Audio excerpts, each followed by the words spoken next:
est-ce que quelqu'un parmi vous peut donner une définition de ce que c'est que le tantra? Oh! Oh là là, on a une courageuse. Est-ce que quelqu'un peut lui faire passer le micro?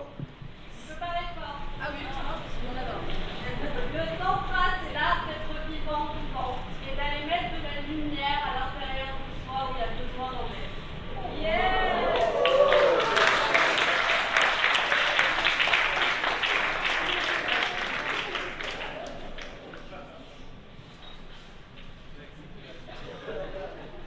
Bon, je m'incline.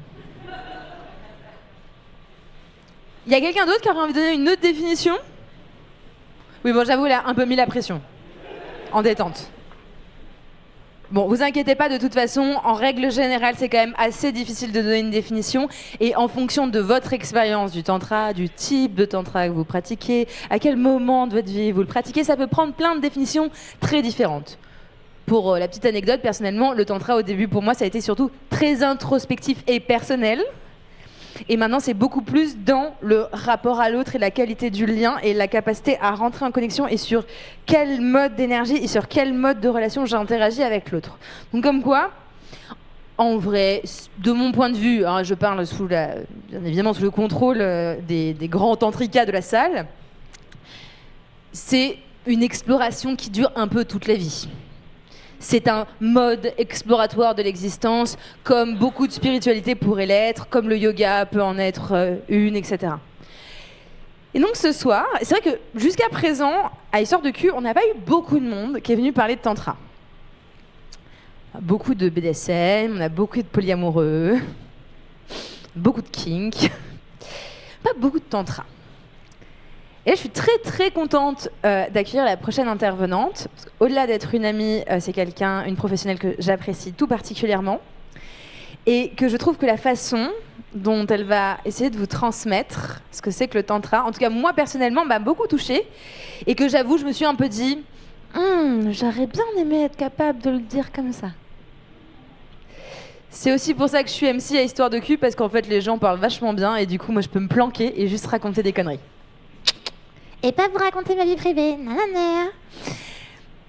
Donc, notre dernière intervention sera sur cette expérience du tantra. Moi, le seul truc que je vous souhaite, c'est que peut-être ça vous donne envie d'aller jeter un œil. Parce qu'il y a plein de trucs très chouettes qui se passent en tantra à Paris et ailleurs. Bref, à savourer et à déguster pour cette dernière intervention. Accueillez s'il vous plaît Camille Berreur.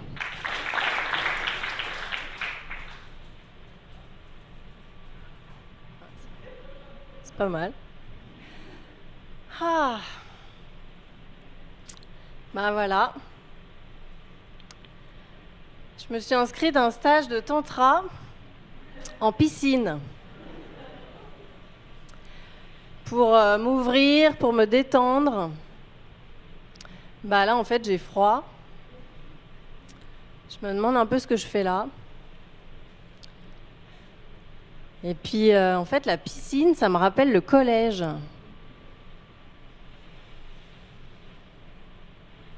J'ai 14 ans. J'ai l'air d'en avoir 11. Je me sens toute petite. Puis, je suis timide. Et puis, je suis toute plate. Je ne peux pas aller dans l'eau. Bon, là, dans la piscine, personne porte de maillot. C'est déjà ça. Et à vue de nez, ils ont 50, 60 ans. Donc 20 ans de plus que moi. Alors, je ne suis pas venue là pour draguer. Mais je vous avoue que je suis quand même un peu déçue. Mais c'est pas grave, j'y vais quand même. Donc c'est parti, la prof nous propose une structure. Ah, c'est comme ça qu'on dit en tantra, c'est un exercice. Et la structure consiste à être devant quelqu'un et à se regarder dans les yeux. Il faut choisir un partenaire. Moi, j'ai toujours pas envie d'y aller, alors je bouge pas, j'attends qu'on me choisisse. C'est la pire stratégie. Bon, voilà. Donc j'attends. Et là, je vois Gérard qui s'approche de moi. Donc, c'est un espace de non-jugement.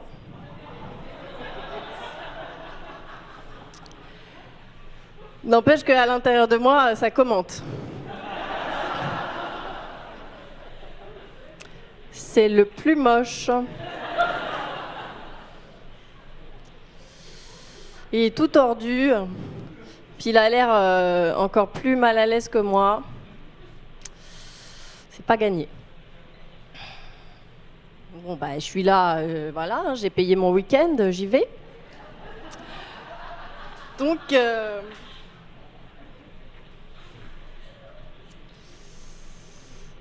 j'entre dans la piscine. J'ai de l'eau jusque-là. Les pieds au sol, la piscine est faite exprès pour le tantra. Et me voilà face à Gérard. Je le regarde. Il me regarde.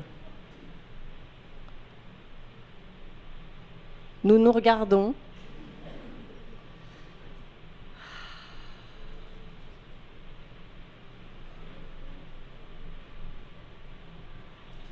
Ça dure un certain temps. Et dans le tantra, bah, c'est OK qu'il ne se passe rien. D'ailleurs, on ne sait pas ce qu'il est censé se passer.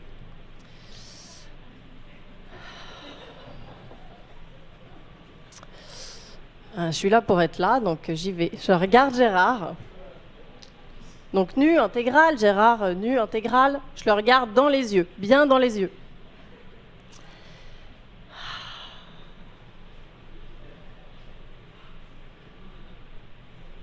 Puis là, je commence à me détendre. Je commence à plonger dans son regard. Et quand je plonge chez lui, ben c'est comme si je plongeais aussi chez moi. Et je deviens super vaste. Comme si je reculais. Et puis, mes sensations changent. L'eau, j'avais froid. L'eau devient douce. Et à l'intérieur de moi, ça devient aussi très doux. Je continue à regarder Gérard.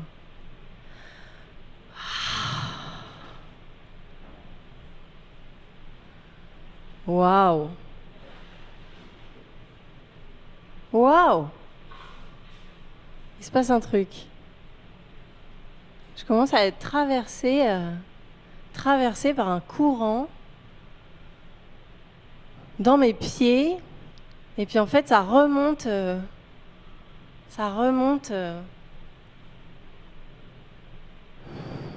jusque dans le ciel. Et en même temps, j'ai pas bougé. Je suis toujours dans les yeux de Gérard.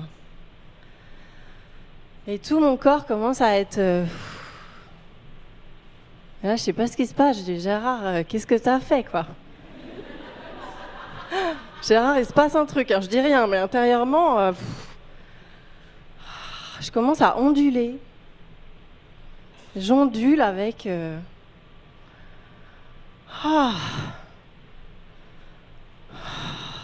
Putain, Gérard!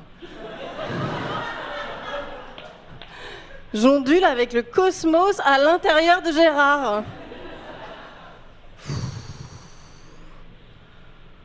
Ah, c'est...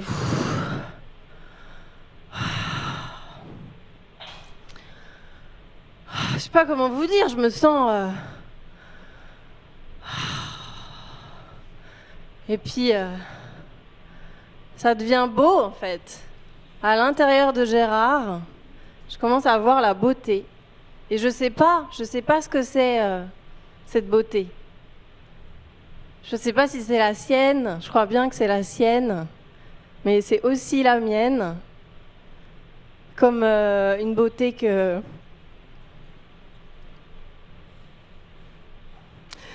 Une beauté que j'avais encore jamais vue. Ça me fait pleurer. Gérard. Ah. Je suis là, j'ai toujours pas ouvert la bouche. Je pleure de beauté devant toi. Devant toi, Gérard. Et je me sens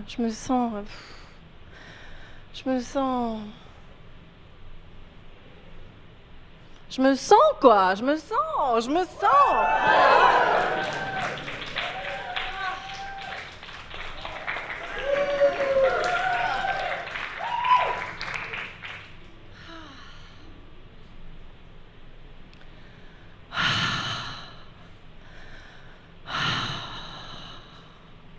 Ah, waouh.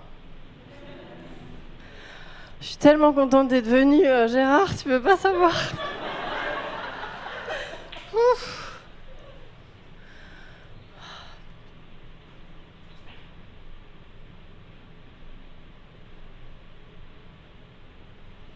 Tout d'un coup, je vois Gérard qui bug. Il me regarde comme ça, là, tout de travers. Il était déjà tordu, mais il a encore plus de travers.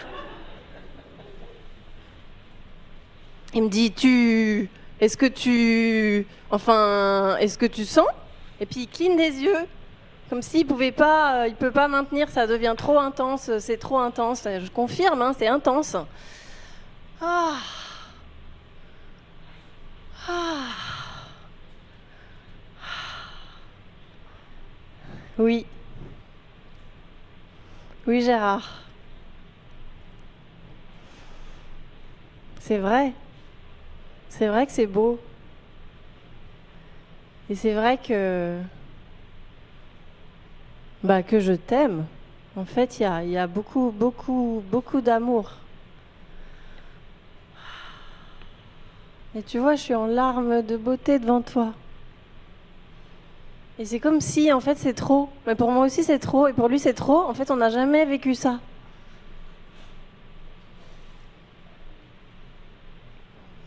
Je sais, j'ai pas l'habitude.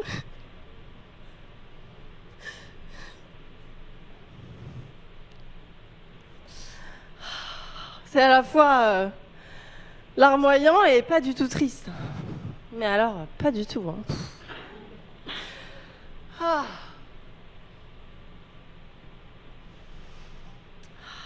Je resterais bien comme ça pendant des heures. D'ailleurs, le temps n'existe plus.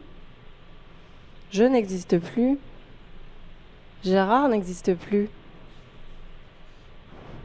Il n'y a que l'eau, l'amour et la beauté. Changement de structure. Vous pouvez remercier votre partenaire.